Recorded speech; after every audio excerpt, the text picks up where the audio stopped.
Assalamualaikum warahmatullahi wabarakatuh. Bismillahirrahmanirrahim. Alhamdulillahi rabbil alamin.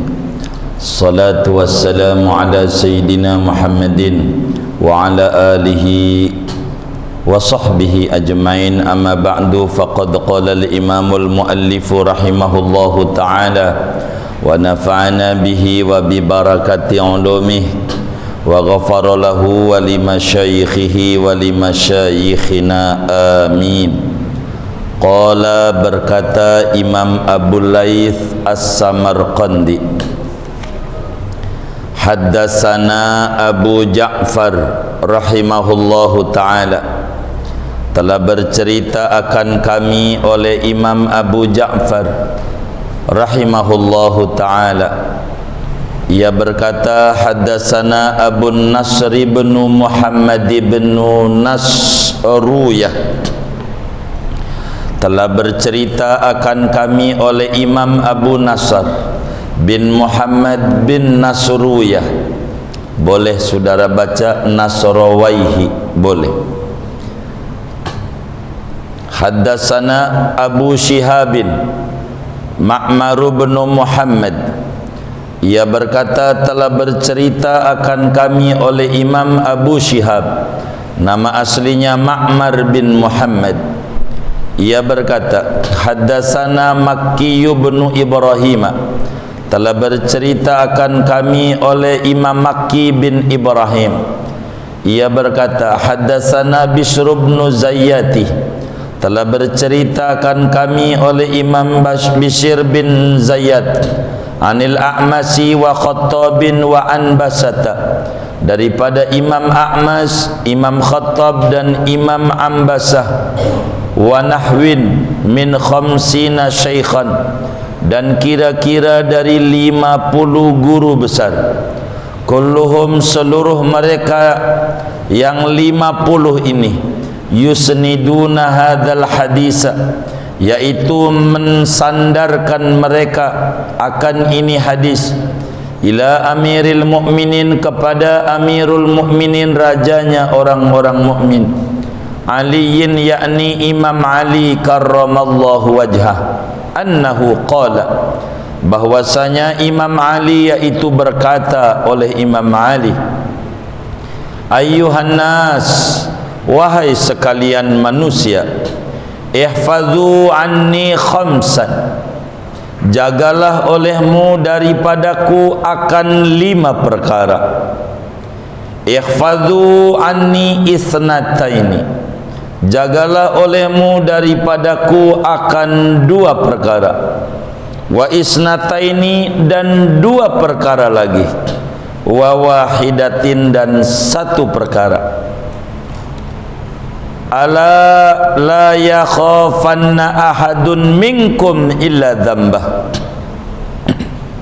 ketahuilah, jangan takut oleh seorang pun daripada kamu, illa dzambahu, kecuali akan dosanya sendiri.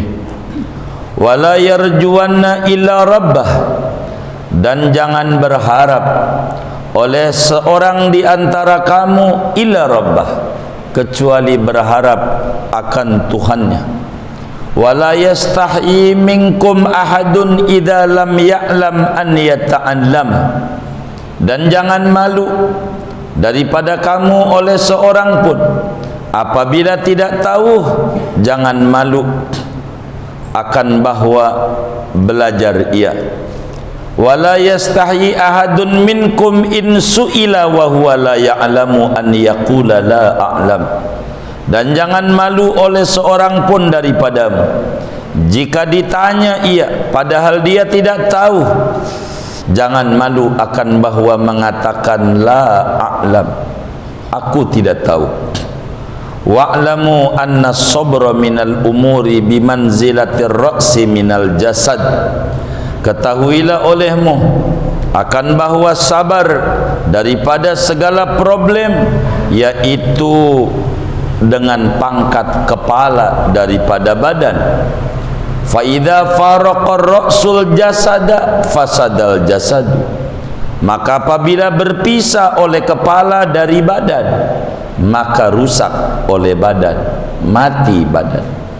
Wa idza faraqas sabrul umura fasadatil umur. Apabila telah berpisah oleh sabar dari problem, maka rusak oleh problem-problem itu. Wallahu a'lam. Segini belum selesai. Saya separuh aja. Takut nyampe jam 11. Wallahu a'lam. Saudara sekalian, malam hari ini kita melanjutkan hadis, tapi hadis ini namanya hadis mauquf dalam ilmu hadis dirayah. Ada hadis marfu', ada hadis mauquf, ada hadis maqtu'. Itu dilihat. Kalau hadis itu yang ngomong langsung Rasul, namanya hadis marfu'. Hadis sampai Rasulullah sallallahu alaihi wasallam. Kalau hadis itu yang ngomong sahabat, namanya hadis mauquf. Yang ngomong sahabat Nabi. Seperti nanti yang bakal kita bedah. Dan ada hadis namanya hadis maqtu'. Bila yang ngomong adalah tabi'in, tapi hadis juga. Hadis itu banyak ragamnya dalam ilmu hadis dirayah. Karena hadis ada dua. Ada hadis dirayah, ada hadis riwayah. Nah, kita mau tidak mau bersentuhan dengan ini, maka kita malam ini membedah hadis mauquf, bahasa kitanya omongan sahabat Nabi. Kata Imam Abu Laits As-Samarqandi, saya punya guru namanya Abu Ja'far. Guru saya Abu Ja'far punya guru namanya Abu Nasr. Abu Nasr punya guru namanya Abu Syihab. Abu Syihab punya guru namanya Makki. Makki punya guru namanya Bishr. Bishr punya guru 50. Semuanya tabi'in. Tabi'in itu murid sahabat. 50 gurunya Bishr. Yang terbesar Imam A'mas, Imam Khattab, Imam Ambasah. 50 guru ini semua sama, gurunya satu, Imam Ali bin Abi Thalib. Imam Ali bin Abi Thalib mau menyampaikan nasihat kepada kita. Saudara sekalian yang mulia, kembali Rasulullah sallallahu alaihi wasallam punya murid banyak. 124.000 orang murid. Itu murid-muridnya Rasulullah sallallahu alaihi wasallam. Gelarnya sahabat. Jadi sahabat itu adalah murid Nabi. Dari 124.000 orang itu ada namanya Ali bin Abi Thalib. Ali adalah sahabat Nabi, juga sepupu Nabi, juga menantu Nabi. Ali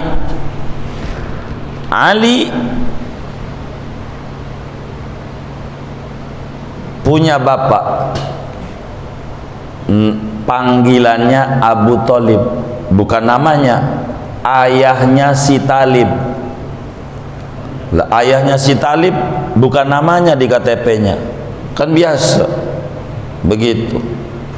Ayahnya si Talib. Anak laki-lakinya yang gede namanya Talib, udah biasa. Dalam tradisi Arab itu Bapak itu dinisbatkan kepada anak yang gede. Nabi itu anak yang paling gede namanya Qasim, anak tuanya, anak pertamanya. Maka Nabi itu disebut Abul Qasim. Bapaknya si namanya Muhammad, ada namanya. Begitu, ada namanya. Bapaknya si Qasim, namanya Muhammad sallallahu alaihi wasallam. Abu Thalib, bapaknya si Thalib, namanya siapa? Namanya, waduh belum tahu. Ini belum maulid nih. Waduh, namanya Abdul Manaf. Namanya Abdul Manaf. Abu Thalib tuh punya anak pertama yang tua namanya Thalib, yang kedua namanya Uqail, yang ketiga namanya Ja'far, bontot namanya Ali. Begitu bontotnya Ali nih. Abu Thalib nama aslinya siapa?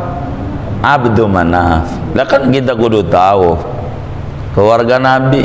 Artis saja tahu ini Jamal Mirdad, istrinya Lydia Kondor, anaknya Naysila Mirdad, itu tahu. Masa keluarga Nabi kagak tahu? Mau minta syafaat sama siapa kita? Kan kudu tahu kita.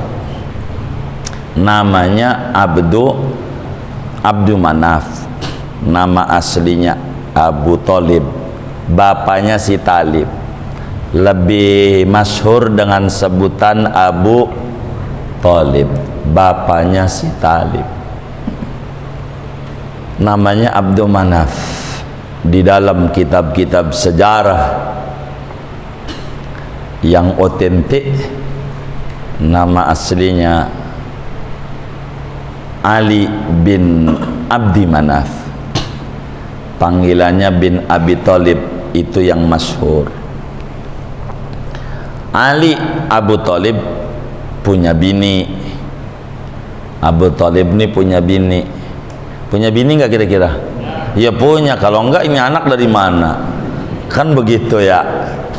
Siapa tuh nama bininya? Jangan emaknya Pak D apal begitu, gitu. Ini kita kudu tahu. Emaknya Ali itu namanya Fatimah bintu Asad. Kawinlah tuh Abu Thalib dengan Fatimah, anak bontotnya namanya Ali. Ali bin Abi Thalib. Ali bin Abi Thalib ini saudara lahir hari Jumat tanggal 13 bulan Rajab tahun 30 dari tahun gajah. Itulah lahirnya Imam Ali bin Abi Thalib. Jadi Ali ini ama Nabi tuaan siapa?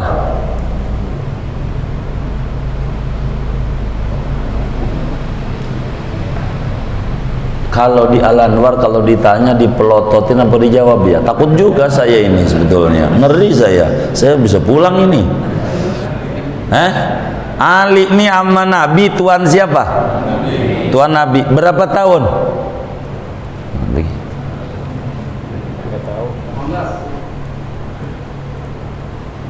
Berapa tahun?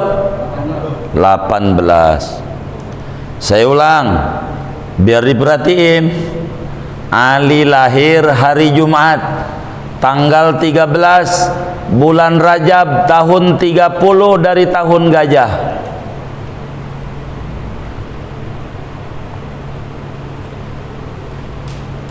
Jadi Ali ama Nabi tuan siapa? Nabi. Berapa tahun? Iya 30 tahun. Begitu. Kan begitu. Berapa tahun? Berapa tahun? 30. Maka ketika Nabi jadi Rasul, Ali umur berapa? Oh, begitu. Daripada mikirin corona, ini mau ilmu ganjaran. Beneran. Biar positif pikiran kita. Waktu Nabi jadi Rasul, Ali umur berapa? 10 tahun. 10 tahun tuh bocah udah tua. Maka pertama kali bocah masuk Islam Ali bin Abi Thalib. Begitu. Ali bin Abi Thalib mula-mula orang masuk Islam dari kalangan bocah. Tapi secara urutan nomor 3. Pertama Sayyidatuna Khadijah, kedua Abu Bakar, ketiga Ali. Ali ketiga, tapi Ali nomor 1 dari bocah. Abu Bakar nomor 1 dari laki dewasa. Siti Khadijah nomor 1 dari perempuan. Begitu. Ali bin Abi Thalib. Ali dari kecil ikut Rasulullah sallallahu alaihi wasallam. Lahirnya Ali nih hari Jumat di dalam Ka'bah. Di dalam, satu-satunya orang yang lahir di dalam Ka'bah. Emaknya lagi bersihin Ka'bah tuh Jumat, brojol tuh bocah di dalam Ka'bah. Bisa dilihat dalam kitab Nurul Absar fi Manaqibi Ali Baitin Nabil Mukhtar dan dalam kitab-kitab sejarah. Ali yang mau tamat begitu. Dalam Ka'bah lahirnya. Ikut Nabi dari kecil sehingga tidak pernah menyembah berhala. Dari bocah ikut Nabi. Ikut Nabi karena dari kecil terjaga. Bahkan dalam riwayat Manaqib Imam Ali bin Abi Thalib, yang paling bagus itu karya Syekh Muhammad Ridha. Lumayan tebal, setebal kitab bapak yang dipegang. Cerita Ali doang sebuku itu. Itu begitu. Imam Ali bin Abi Thalib dari kandungan tidak mau sujud.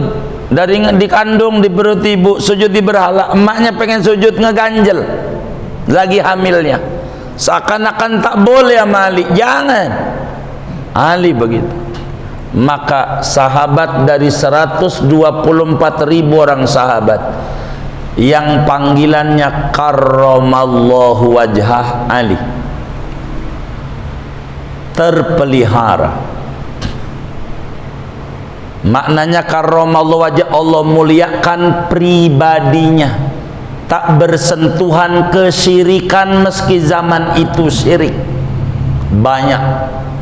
Itulah Ali bin Abi Thalib radhiyallahu taala anhu wa ardhah. Imam Ali Ali bin Abi Thalib masih bocah udah masuk Islam, ikut Nabi, akhirnya dipilih menjadi menantunya Nabi.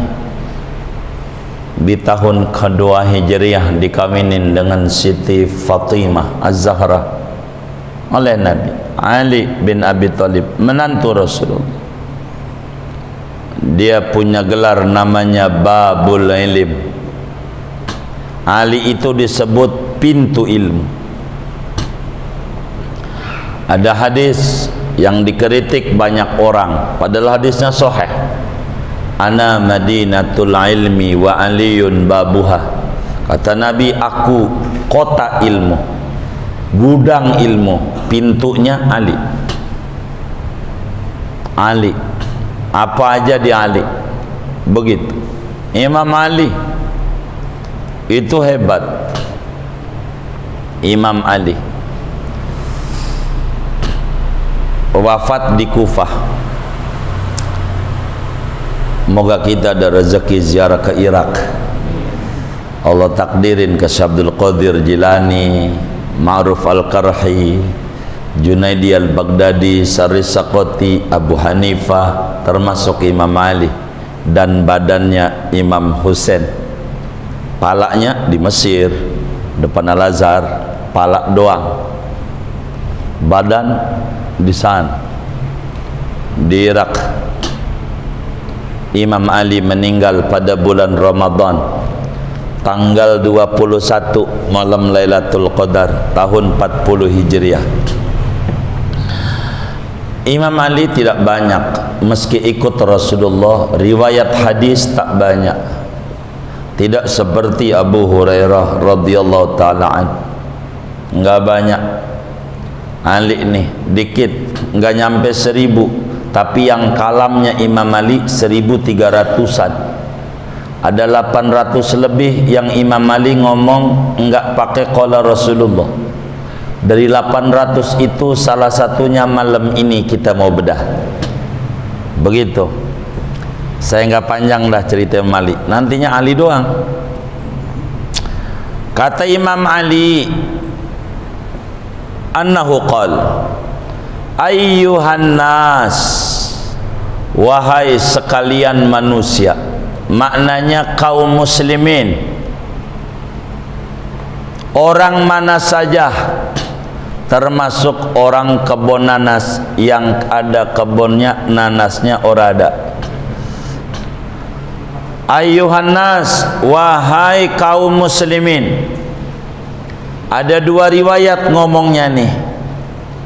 Ikhfadhu anni khamsan. Tuh, satu riwayatnya nih. Kan gurunya banyak ini Bisir, ada 50. A'mas dari Imam Ali, ikhfadhu anni khamsan. Tolong jaga, perhatiin, pegang erat-erat dari saya 5 ini kalau pengen sukses dunia akhirat. Ali 5. Tapi ada riwayat yang lain ngomongnya enggak begitu. Jaga dari saya 2 perkara. Tuh.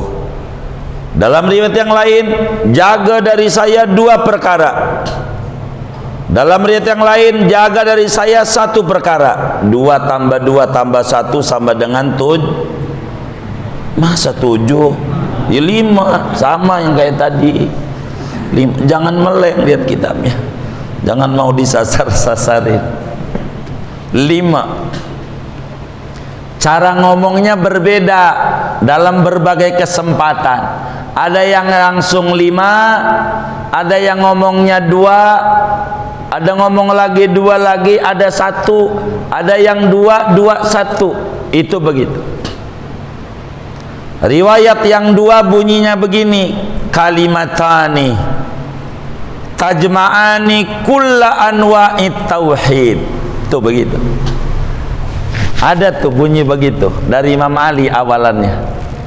Ada 2 kalimat, 2 kata kunci yang menghimpun seluruh macam tauhid. Ini kalau ngomong 2, ini kan langsung 5. 5 aja. Gitu. Biar kita ngambil 5. Ada 5 nih. Kunci bahagia 5. 5. Imam Ali bilang ada 5 orang yang pengen bahagia hidupnya, pengen seneng, pengen gak susah walaupun di zaman susah. Kata Imam Ali, ikhfadhu anni khamsan, jaga nih yang 5. Pegang erat-erat, taruh di otak, taruh di pikiran, taruh di hati, biar nempel yang 5. Sebab yang 5 ini membuahkan sa'adah abadiyah, kebahagiaan yang abadi. 5 langsung saja. 1, kata Imam Ali, la yakhafanna ahadun minkum illa dambah. Malik Imam Ali nggak bilang qala Rasulullah, inilah hadis mauquf jadinya. Kata Imam Ali, la yakhafanna ahadun minkum illa dambah. Dalam riwayat yang lain di luar Tabil Ghafilin, la yakhafannal abdu illa dambah. Begitu riwayatnya. Ini kan riwayat Abu Lais, ulama dari Uzbekistan. Apa kata Imam Ali? Seorang pun daripada anda jangan takut ama apa saja. Enggak boleh takut. Dalam ayat yang lain, seorang hamba tidak boleh punya rasa takut ama apa saja. Jangan takut. Dengan istri yang bawel ngomel mulu, jangan takut. Kenapa? Fa inna nasiyatahu biyadillah. Karena jiwa bini ada di genggaman Allah. Jangan takut. Ama anak kita yang bengal, yang agak nurut ama nasihat kita, jangan takut. Fa inna nasiyatahu biyadillah. Jiwa dia pada genggaman Allah. Ama penguasa zalim, jangan takut. Fa inna nasiyatahu biyadillah. Ama Fir'aun tak boleh takut. Fa inna nasiyatahu biyadillah. Semuanya di genggaman Allah. Seorang hamba, kata Imam Malik, jangan takut ama apa ya.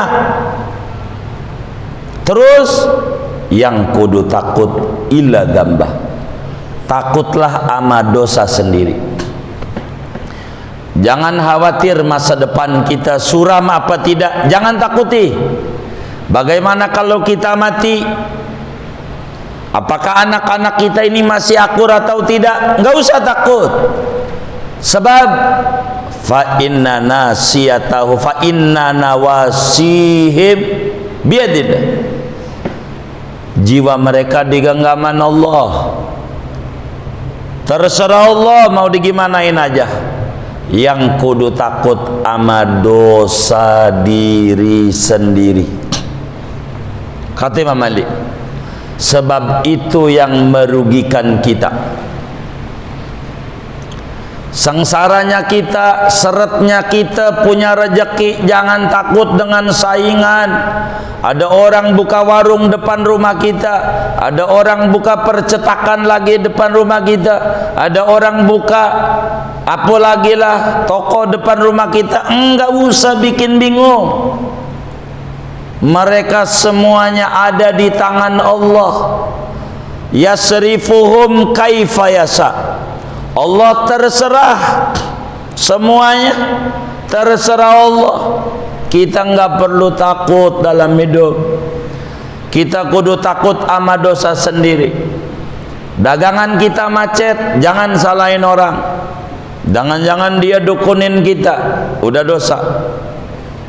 Sebab Nabi pernah bilang, innal abda la yukhramu minar rizqi bidzambil ladzi yusibuh. Seorang hamba rezekinya seret gara-gara dosa yang dia kerjain. Kalau kita rezekinya ceret, ini jangan kata toren baru dari Singkoh, banyak airnya kita intip. Keran baru dari Singkoh, tapi jalannya ceret, mungkin di pipa banyak pasir. Kalau di pipanya banyak pasir, mau air sebanyak apa juga menceret jalannya. Begitulah hidup. Kata Imam Malik, jangan takut ama apa ya. Kita kudu takut ama dosa dan salah kita. Takutlah ama itu. Jangan takut ama apa aja, enggak perlu takut. Semuanya ada di genggaman Allah. Yang takut ama dosa, ini kudu dipikirin. Dulu waktu kecil-kecil ngaji Quran, pulang ngambil mangga orang, pikirin tuh, ntar di akhirat bakal dituntut.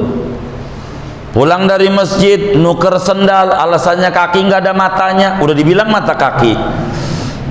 Pikirin, itu bakal dituntut di akhirat. Karena apa? Dosa kita. Kita nggak boleh takut sama apa aja. Kata Imam Malik, tapi takutlah sama dosa. La yakhafanna ahadun minkum illa dzamba. Jangan takut sama anak bengal, jangan takut. Kenapa? Ada di tangan Allah. Anda nggak usah pikirin. Pikirin dosa Anda, kasih empan apa tuh bocah. sampai bocah tu nggak mau ibadah, sebab dia ibadah dan tidak bensin yang kau kasih ke dia. Kalau bensinnya air, ora jalan. Kalau bensinnya campuran, endet-endetan. Kalau bensinnya murni, jalan. Pikirin dosa kita. Semuanya ada di tangan kita. Segalanya ada dosa. Ini yang kudu ditakuti sama kita, dosa kita. Anak ini sulit diatur. Pikirin, waktu bikinnya di kolam renang puncak sebelah mana tuh? Pikirin. Baca doa apa kagak? Pikirin. Karena itu awal ngeraciknya dia. Pikirin. Jangan salahin yang lain. Salahin dosa diri sendiri. Salahin. Balik, karena bahasa dzambun ini macam-macam. Para nabi banyak takut sama Allah, enggak takut sama apa-apa. Takut sama salahnya. Adam alaihi salam waktu makan buah yang dilarang, termasuk Sayyidatuna Hawa alaihi salam, Siti Hawa makan buah yang dilarang, yang kita sering dengar gara-gara digoda iblis. Enggak pernah ya Rabb ini iblis ini gara-garanya, enggak ada. Enggak pernah nyalain orang. Rabbana zolamna anfusana, Tuhan gue salah. Tuh, begitulah mereka. Walaupun iblis yang nyuruh, gue salah. Zolamna anfusan. Jadi takut itu ama salah diri. Takut.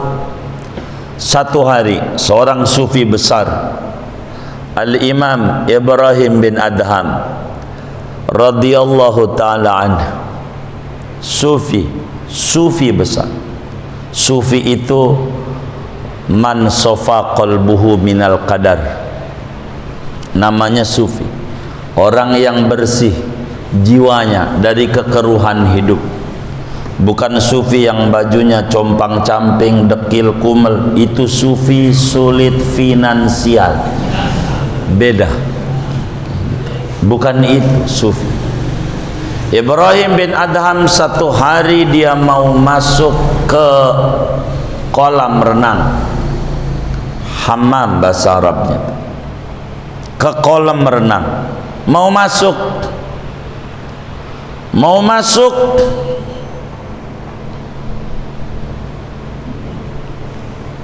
enggak boleh sama security, enggak ada karcis. Pengen masuk, mana karcisnya? Enggak ada. Dia ngotot pengen masuk, enggak kasih. Nangis sang kakek Ibrahim bin Adham radhiyallahu anhu, nangis terseduh-seduh, beliau menangis sampai menarik perhatian banyak orang, termasuk direkturnya dan komisarisnya yang punya. Ada apa ini orang berjenggot putih, pakai jubah, ini kenapa dia nangis? Dia bilang sama security, ada apa ini? Dibilang dia pengen masuk, saya minta karcisnya. Dia nggak mau, nggak ada. Dia maksa masuk, saya larang pak. Udah izinin aja dia mah, begitu. Tapi dia tidak mau, masih nangis. Pas dia udah diam, dia jawab, yang saya tangisi bukan nggak boleh masuk. Lalu apa? Banyak muslim pengen masuk surga gratis, kolam renang aja kudu bayar. Masuk surga gratis. Saya pikirin saya salah sama Allah, masuk surga apa kagak? Tuh begitu. Jadi yang ditakuti itu dosa diri sendiri. Ini yang kita pikirin. Sebab Allah tidak pernah menzalimi hamba. Wa ma ana bidzallamin lil abid. Tidaklah aku pernah berbuat zalim barang sedikit pun ama hambaku. Dalam hadis yang lain, dalam ayat yang lain, innallaha la yazlimun nasa syai'an.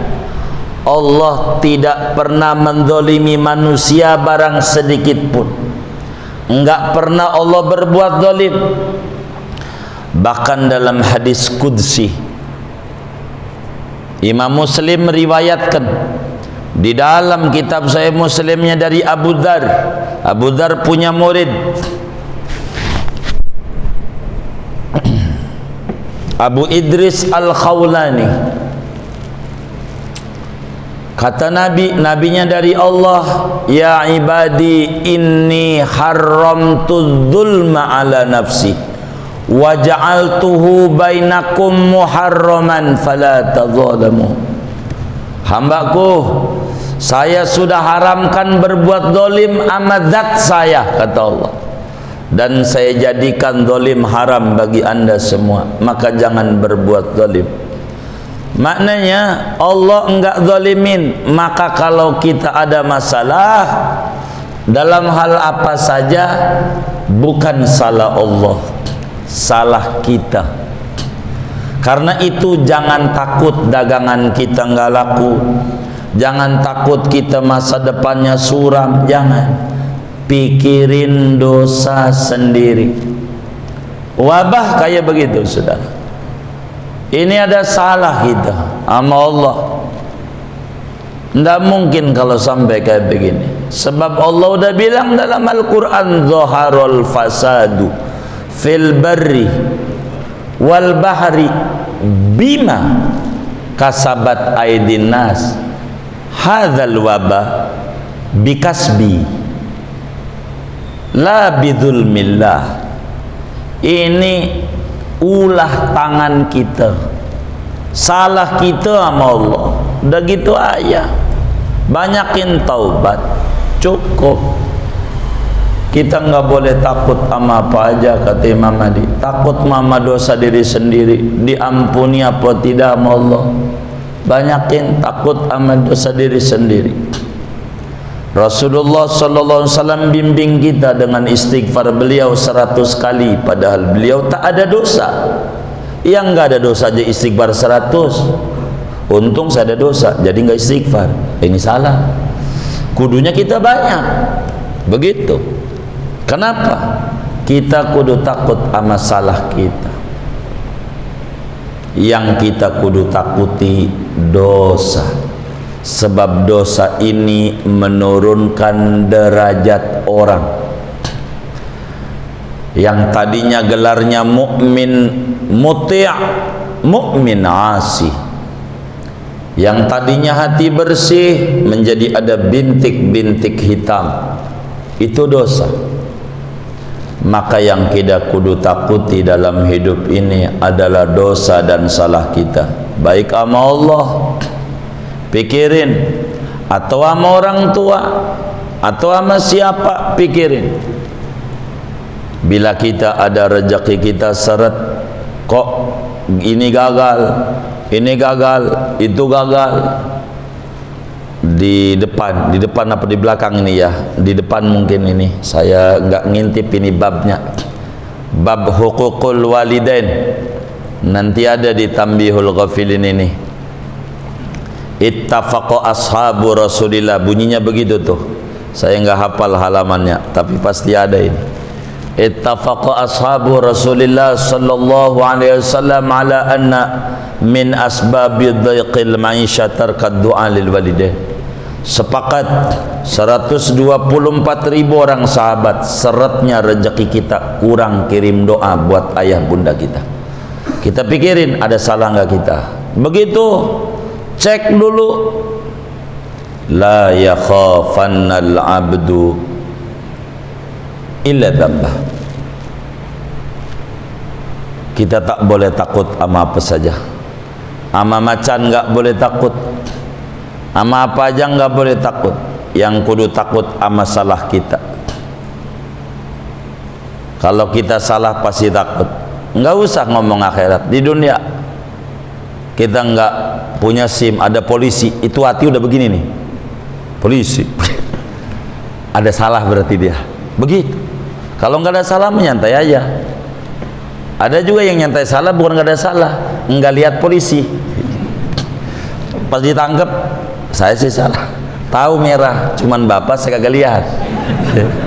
Ini gaya siapa ini yang model begini nih? Udah bener ini. Udah bener. Itu satu.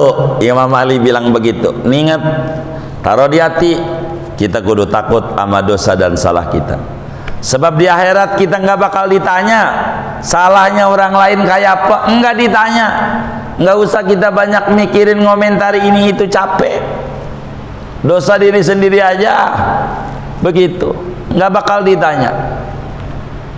Hatta ama setan, kita nggak pernah setan laknatullah alaih, setan terlaknat, nggak pernah ngomong begitu.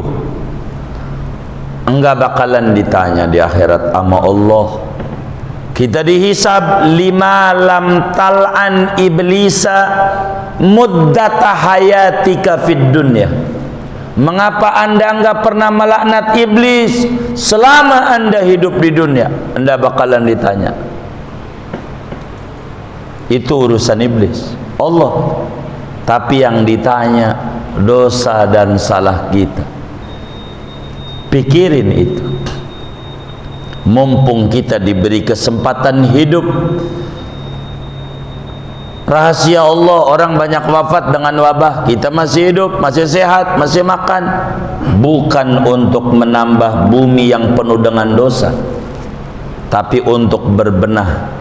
Diberi kesempatan hari-hari kita supaya berbenah.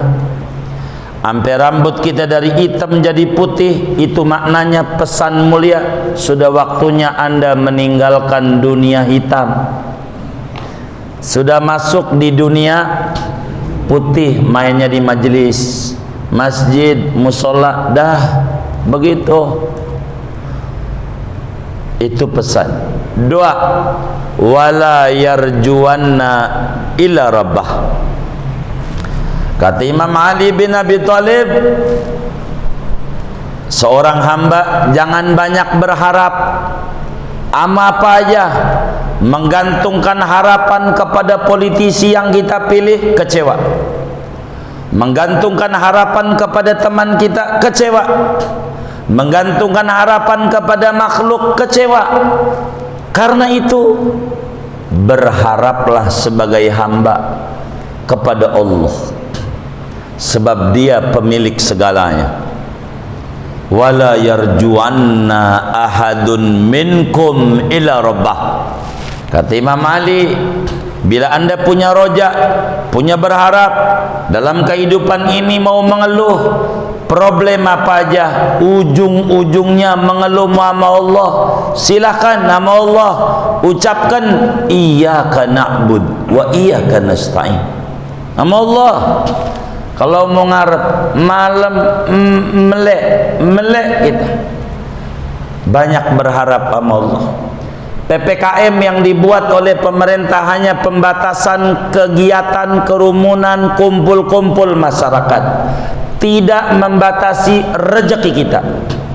Karena yang bisa membatasi rezeki kita bukan pemerintah, tapi Allah. Maka berharaplah sama Allah biar enggak stres. Sama Allah banyak bergantung, malam melek. Kata Imam Ibnu Athaillah As-Sakandari dalam hikamnya, beliau menyatakan, mata awhashaka min khalqih fa'lam annahu yuridu an yaftaha laka babal unsibi. Bila anda dibuat resah, bingung, galau dengan makhluknya yang namanya corona, itu pertanda Allah rindu. Kita pengen akrab dengan dia di malam hari. Itu pertanda Allah rindu, pengen dirintihin dan ditarik-tarik kita kalau malam. Maka kita jangan tidur mulu, melek. Mungkin cara Allah. Kita disadarkan dengan tsunami, gempa, apalagi ya gunung meletus, lahar panas, banjir bandang. Belum bangun juga ini jiwa yang tidur nih, belum bangun. Maka tidak ada cara bangun yang tidur dicubit berkali-kali nggak bangun, siram. Kalau disiram mah bangun. Mungkin ini corona nyiram kita, jiwa yang tidur, biar bangun dekat sama Allah. Karena itu wala yarjuwannal abdu ila rabbah. Seorang hamba berharap habis sama Allah. Nabi Ayyub alaihi salam mendidik kita dalam Al-Quran, innama bassi wa huzni ilallah. Begitu. Inilah pendidikan. Pendidikan. Kita ngeluh, kita berduka, ngadunya sama Allah aja. Sama Allah aja malam ngomong, ya Rabb bagaimana ini? Saya sulit. Ini bocah-bocah ini kudu dibeliin kuota. Sekolah masuk kagak bayaran full. Puyeng ya Rabb, beri hambamu rezeki ya Rabb. Ngomong. Jangan nggak ngomong sama Allah. Sama Allah ngomong, nggak usah bahasa Arab. Bahasa kita aja yang kita ngerti. Enak. Namanya munajat. Ngomong malam. Kalau malam antriannya dikit, kalau siang banyak, padat, mana kita kurang ibadah. Malam dikit, SPBU aja nih pom bensin kalau malam dikit. Yang depan tuh Rawa Kemiri dikit kalau malam. Kalau siang panjang banget. Emang begitu. Apalagi kayak kita yang malas ibadah, malam aja dah. Bangun malam, latihan dulu, kencing, tidur lagi, udah latihan. Begitu. Cara Allah baik sama kita. Malam dikit-dikit kencing, dikit-dikit kencing, kita udah stres. Prostat nih, prostat. Ya aduh, ini ndak paham. Ini cara Allah cubit kita, hambaku, udahlah.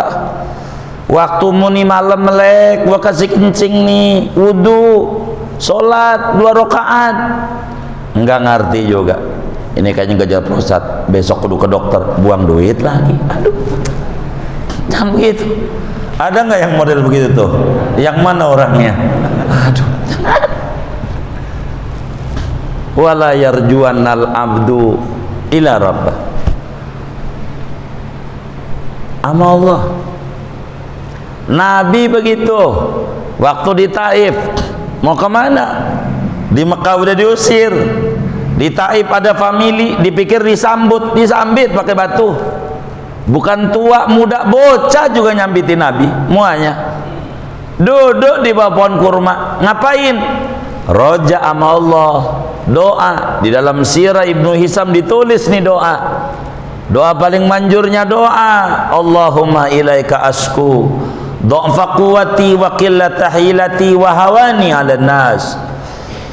Ya arhamar rahimin, anta rabbul mustad'afin wa anta rabbi, ila man takiluni, ila ma'duwin yatajahamuni am ila qaribin mallaktahu amri, illam yakun bika alayya ghadab fala ubali walakin afiyatuka awsa'u bi a'udhu binuri wajhika alladhi asyraqat lahu adh-dhulumat wa saluha alaihi amrud dunya wal akhirah min an yanzila bi sakhatuk aw yahulla alayya ghadabuk lakal utba hatta tarda fala hawla wala quwata illa bik. Nabi ngeluh sama Allah karena memang kata Imam Ali juga la yarjuwannal abdu illa rabbah. Kita menaruh harap sama Allah. Allah enggak ngecewain kita. Allah baik. Inilah diantara sifat Allah, mukhalafah lil hawadisi. Kenapa surat Kulhu bisa menjadi kaya bila dibaca habis Jumat 100 kali? Walam yakun lahu kufuwan ahad. Allah beda sama kita. Beda apanya aja. Beda. Ini perlu gantungin harap. Kalau kita nih ada orang nyalon dewan, datang ke rumah kita, nyalon dewan. Oh, ente SMA-nya bareng sama kita, ente SMA-nya bareng sama saya. Begitulah, kita ini saudara setangklean, kata orang Betawi. Engkong kita tuh biasa kalau mau nyalon dewan nyari-nyari saudara, itu biasa. Kita bukain pintu, ngeteh apa ini. Sekarang udah jadi dewan, boro bagi duit sama kita, kita panggil kagak nengok. Dipanggil kagak nengok. mau nyalon lagi, kira-kira kita bukain pintu apa kagak? Saya mau tanya nih, kita bukain pintu apa kagak? Kagak. Itu namanya manusia. Manusia. Ada teman kita susah, waktu lagi susah ngeteh ngopi rumah kita.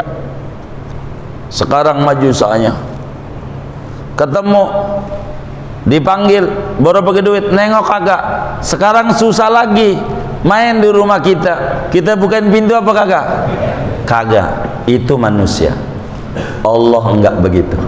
Waktu kita susah, nyari Allah, biasa dagang rugi, orderan menurun. Nih obyekan ini payah banget, lagi payah banget. Ini siapa yang batu gitu tuh? Payah nih, Mbak. Akhirnya kita ngadu, malam nangis sama Allah, ya Allah bagi rezeki lah, ya Allah bagi rezeki. Malam nangis, itu lagi susah. Sekarang udah gol, malamnya mau tahajud lagi enggak? Kagak, udah gol, tidur, duitnya udah habis, susah lagi, deket sama Allah enggak, diusir sama Allah. Lu kemarin kemana? Kagak. Allah, baik. Oh hambaku, kau sadar emang berharapnya maku. Kata Imam Ali, la yarjuannal abdu ila rabbah. Kita gantungin harapan kita sama Allah aja, sebab Allah tak kecewakan kita. Ya Allah, ada pembantu saudara, pembantu, biar kita paham pesan Imam Ali yang kedua. Ada pembantu waktu tidur dikipasin sama majikannya. Ini tidur kipasin, lagi tidur dikipasin, dijagain. Kalau di kebun nanas ada nggak kayak begitu tuh? Hah? Ada nggak? Nggak ada. Nggak ada. Di Tanjung Duren nggak ada. Oh nggak ada. Iya. Kalau sampai ada, ini pembantu istimewa nggak? Kalau sampai ada nih, istimewa nggak? Istimewa. Kudunya ama majikan hormat apa enggak? Hormat. Kudunya nurut nggak sama majikan begini nih? Nurut. Tidurnya dikipasin. Itu ada orangnya kita. Kita orang ini tidur saudara, bini kita yang katanya sayang sama kita, sehidup semati, bohong. Kita tidur, bini kita jagain kita enggak? Kagak. Ngapain? Tidur, ngorok juga. Lalu kuping kita yang terbuka, semut enggak masuk. Siapa yang jaga? Siapa yang jaga? Allah. Mulut kita nganga, ngorok, ngiler, kecoa enggak masuk. Siapa yang jaga? Allah. Itu kita pembantu istimewa di mata Allah. Tidur aja dijagain sama Allah. Kudunya kita banyak makasih sama Allah. Jangan banyak ngeluh. Tidur aja dijaga sama Allah. Siapa itu yang semut bisa nggak masuk? Padahal telinga nggak ada ini. Begitu. Allah. Maka kita sebagai hamba, kata Imam Ali, wala yarjuwanna illa rabbah. Sebagai hamba banyak berharap kepada Allah. Kepada Allah. Satu hari Rasulullah sallallahu alaihi wasallam didatengin sahabatnya dengan muka raut yang kusut, rambut acak-acakan, udah keciri, nih orang lagi susah. Dia ngadu, Nabi, saya ini bingung. Bingung apa? Kata Nabi, ini kayaknya dunia banget dah musuhan sama saya. Musuhan banget, nggak mau dekat sama saya. Obyekan gagal mulu. Berapa kali tender kagak masuk. Udah rapat kesana kemari kongres, jadi kongkok ora beres. kongres. Ini bagaimana ini Nabi? Nabi pembisnis ulung. Apa kata Nabi? Ente kayaknya enggak baca tasbihnya malaikat. 100 lah baca. Kapan? Menjelang sholat subuh. Kalau enggak bisa ya sholat subuh. Yang bagaimana? Subhanallah wa bihamdihi subhanallahil azim astagfirullah. Ente baca.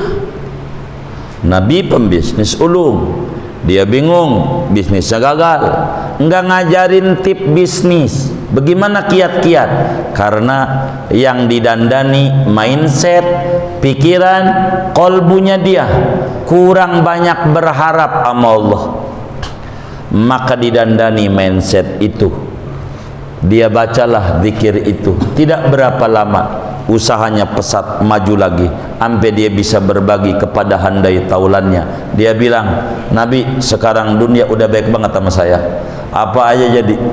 Itulah orangnya, namanya Abdurrahman bin Auf. Kenapa? Ya jadi karena memang kita harus berharap penuh sama Allah, jangan setengah-setengah. Allah aja. Kalau kita berharap sama Allah nggak bingung.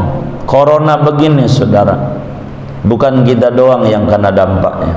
Jujur aja, ayam aja kena dampaknya, ayam sama.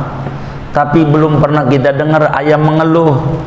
Ayam, padahal anaknya banyak, 8, kecil-kecil. Ayam 8. Kalau mau stres juga stresan dia, lakinya si boy. Kagak open nama dia, malah nyari babon-babon lain, mikirin anak 8. Kontrakan gak punya, kos-kosan gak punya, kantor gak punya. Ayam, kantor gak punya, enggak, ijazah gak punya, tapi dia berharap penuh sama Allah, bisa gedein anaknya yang 8, bisa jadi babon-babon lagi. Itu nggak ada akalnya, hadir di majelis juga kagak. Maka kita yang ada akal, orang majelis, berharap penuh sama Allah, jangan kalah sama ayam, bergantung sama Allah. Harapan kami jangan ngangguk-ngangguk di majelis doang, rada tenang di majelis, keluar puyeng lagi. Jangan begitu, ini baterai dicas, lobet ini, jangan sampai begitu. Kita kudu tenang. Masa kita kalah sama ayam? Ayam aja tenang, ada Allah. Toh susah-susah kayak begini masih makan kita dah, alhamdulillah. Ragu-ragu juga, wasilah corona dengan setahun lebih masih dikasih makan sama Allah, kurang yakin, ngeluh melulu. Apalagi kalau kita berharap penuh sesuai pesan Imam Ali, wala yarjuannal illa rabbah. Ketiga, wala yastahyi minkum ahadun idza lam ya'lam an yata'allam. Kata Imam Ali, pesannya jangan malu kalau kita kagak tahu, kudu ngaji. Jangan malu ngaji kalau kita kagak tahu, ngaji. Jangan ngomong gua kagak ngerti. Udah nggak ngerti nggak apa-apa, yang penting duduk. Jiping nggak apa-apa, jiping. Apa jiping tuh? Ngaji nguping. Dia punya adik namanya Jider, ngaji nyender. Adiknya tuh gitu. Ini punya cucu namanya Jidur, ngaji tidur. Enggak apa-apa. Kalau nggak tahu ngaji, jangan malu. Quran bilang fas'alu ahla dzikr in kuntum la ta'lam. Ngaji, jangan malu. Nanya apa ini? Begitu, nanya. Jangan malu untuk ngaji. Buang malu itu. Saya malu ngaji, belum bisa. Justru ngaji itu belum bisa. Yang kagak aja jawabannya. Jangan.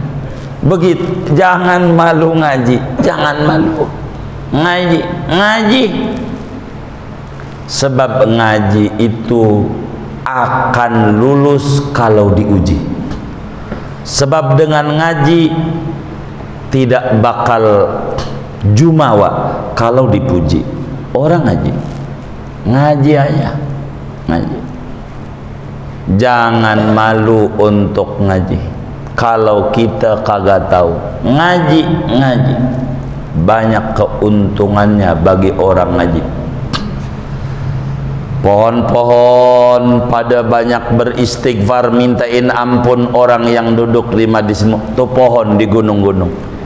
Ikan di laut, ya Allah ampuni dosa si fulan. Itu ikan.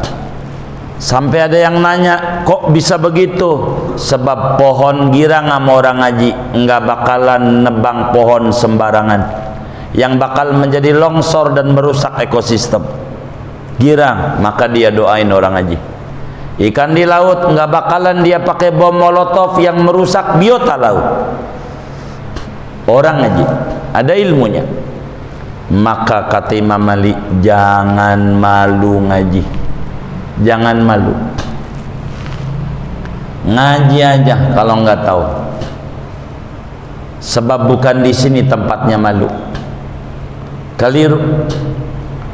Wala yastahyi minkum ahadun idza lam ya'lam an yata'allama. Jangan malu seorang daripada kita bila tidak tahu. Jangan malu untuk belajar. Ngaji, sebab ngaji manfaatnya banyak manfaatnya. Ngaji, jangan kita tidak ngaji. Apa aja ngaji, nanti terbuka wawasan kita dengan kita banyak ngaji. Kudu ngaji, jangan nggak ngaji. 4.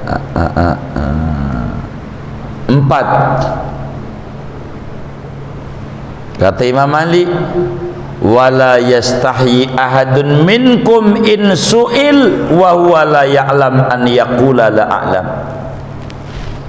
Jangan malu sebagai guru. Kita ngaji nih, kudu ngajarin sama yang belum tahu. Jangan malu sebagai guru bila ditanya dan tidak tahu jawabannya. Jangan malu untuk mengata saya tak tahu. Kata Imam Malik, Imamu Daril Hijrah, li'anna la a'lam nisful ilm. Jawaban tidak tahu itu separuh ilmu dah dapat. Jadi kalau kita ngaji ditanya, enggak apa-apa. Dulu Hadratus Syekh Muallim Syafi'i Adami kasih pesan-pesan mengajar. Ada Muallim Faruq, kalau ngaji buka ruang tanya jawab. Orang tanya jawab. Kata kita, bagaimana kalau tak bisa Muallim? Pokoknya orang nanya jawab. Kalau enggak bisa jawab. Saya tanya jawabannya bagaimana? Bilang jawabannya saya ndak bisa. Entar ditanya lagi sama yang bisa. Begitu pesan beliau, dan itu dilakukan. Maka saudara, kita orang kalau enggak bisa jangan sungkan bilang enggak bisa. Jangan sok tahu, namanya jahil murakkab. Jahil itu ada dua. Ada jahil basit, ada jahil murakkab. Jahil basit, saya tidak tahu, namanya jahil basit. Jahil murakkab, bahasa teman saya, sotoy, sok tahu. Enggak tahu ya enggak tahu aja. Kalau kita enggak tahu, enggak tahu. Kalau kita tahu ya tahu. Begitu. Sebab apa? Dosa dia. Kalau enggak tahu, dia jawab enggak tahu. Satu pertemuan Imam Malik, dari 100 pertanyaan yang diuji Imam Malik, hanya 2 yang jawab. Yang 98 jawabannya saya tak tahu. Itu amanah ilmu namanya. Supaya ilmunya manfaat. Yang kita enggak tahu, enggak tahu. Yang kita tahu, ya kita tahu. Kalau kita tahu bilang nggak tahu, ini bahaya. Namanya kitmanul ilm. Inna katimal ilmi mal'un.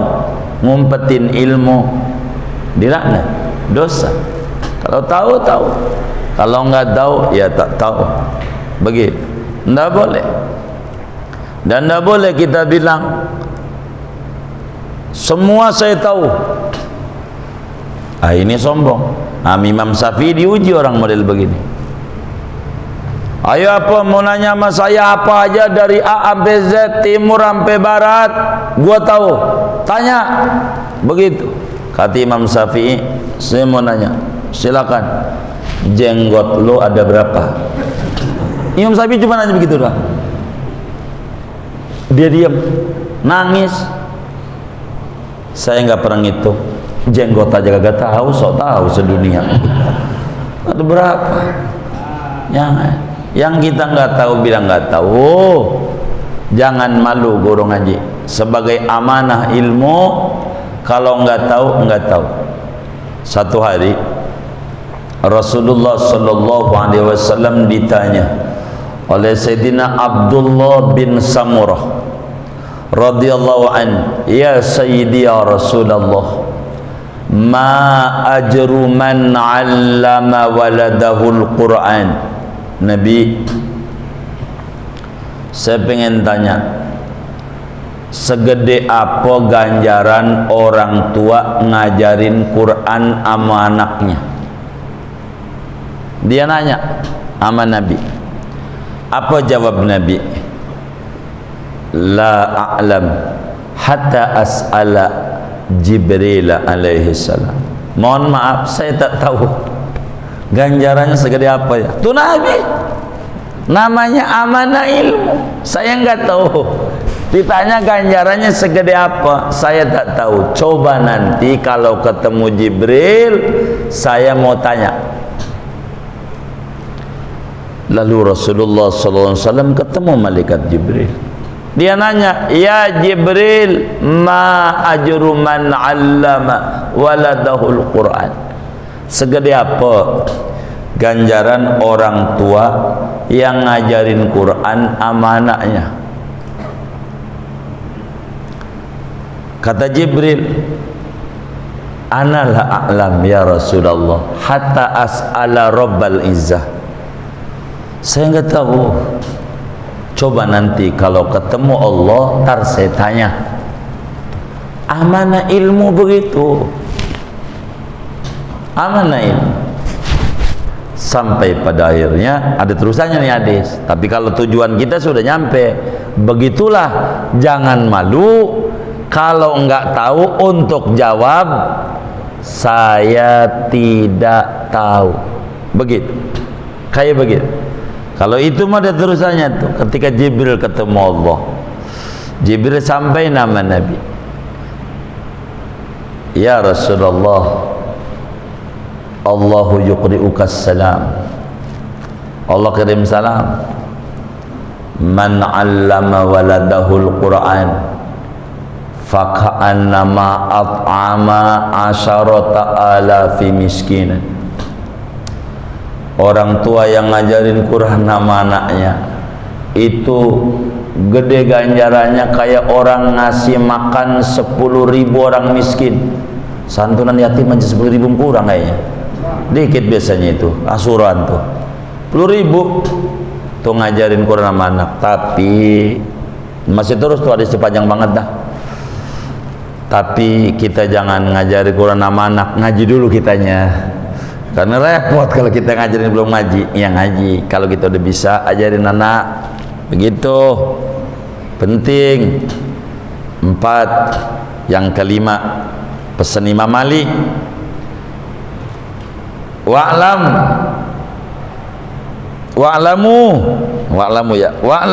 kata Imam Ali, ketahuilah olehmu anna sabra minal umur bimanzilatir ra'si minal jasad. Inilah tujuan bab. Udah lewat 5 menit nih, bingung juga sama saya. Kata Imam Ali, ketahui sabar menghadapi cobaan hidup problem hidup. Sabar itu kalau mau digambar biar mudah dicerna, kayak pala bagi orang. Sabar itu kepala kalau orang. Fa idza faraqar ra'su al jasad fasadal jasad. Bila pala pisah dengan badan, mati. Begitu orang bila rasa sabarnya udah hilang, mati. Pusing dia, problem bakal numpuk. Maka dengan judul bab kita kudu sabar menghadapi cobaan hidup. Kita harus sadar, inna hadhihi dunya darul bala. Dunia ini negeri ujian. Emang begitu. Beres satu, datang lagi satu lagi, itu udah biasa. Dunia enggak bakal sepi dari problem. Namanya dunia. Dunia itu negeri problem. Maka kata kuncinya di dunia tidak lebih sabar. Sabar ini harus kita pegang. Kata Imam Malik, bila orang tak ada sabar, sulit. Hidup berproses, sukses bagian Allah. Bersabar dalam menghadapi proses. Jangan pengen buru-buru, semuanya ada waktunya. Enggak ada bayi lahir langsung lari. Andai ada, tuyul namanya, tuyul. Biasa hidup, sabar, pelan-pelan dalam hidup. Kita kudu sabar. Dunia negeri problem. Kehadiran kita di alam dunia bukan untuk memusingkan problem, tapi untuk memecah problem dengan cara mendekati Allah yang mencipta problem supaya diberikan solusi terbaik dalam menghadapi problem kehidupan. Sebab tidak ada gembok yang enggak ada kuncinya. Di mana gembok pasti ada kuncinya. Di mana problem selalu ada solusinya. Caranya wala yarjuannal abdu illa rabbah. Caranya dekati Allah, kiatnya sabar. Cari akar masalahnya. Wala yakhafannal abdu illa dzambah. Mesti ada yang salah pada kita. Cek. Jangan langsung nyalain Allah. Ya Rob, gue udah sholat, gue udah ini, gue udah itu. Jangan itu dulu. Problemnya apa? Karena penyakit masing-masing ada obatnya. Kalau kita ke seleo, wirid baca Yasin 40 kali, sembuh nggak? Caranya urut. Ini namanya cara. Tergantung masalah menimpa kita. Ada salah apa kita? Kalau ada salah, repot. Maka kita di dunia ini kudu sabar. Selama hidup sabar, kudu sabar. Enggak ada lagi, sabar. Kesenangan dunia itu sebentar. Isinya semuanya problem semua dunia. Orang nikah dikata dengan nikah senang, ajak ngobrol yang udah nikah, mumet dia. Belum punya anak dia nangis, dan punya anak, ajak ngobrol punya anak, dia puyeng. Begitu. Emang dunia tempat puyeng, tempat puyeng. Kalau ada senang, alhamdulillah. Kalau enggak ada senang, sadari emang dunia tempat problem. Kata Imam Ibnu Athaillah dalam hikamnya, la tastaghrib wuqu'al aqdar ma dumta fi hadhihi dar li'annaha innama barazat illa ma huwa mustahiq wasfiha wa wajibu na'tiha. Emang dunia begitu. Jadi kalau ada problem, enggak aneh, dunia begitu. Dan tugas kita bukan ngelamunin, cari solusinya. Fokus sama solusi, jangan fokus sama masalah. Stres hidup kita. Dan ini menutup materi dari 5 perkara. Wallahu alam. Udah lewat 10, takut kemalaman. Wallahu alam bisawab. Segini aja. Ada yang ditanya mungkin dari materi ini atau di luar doa, silakan. Wallahu alam.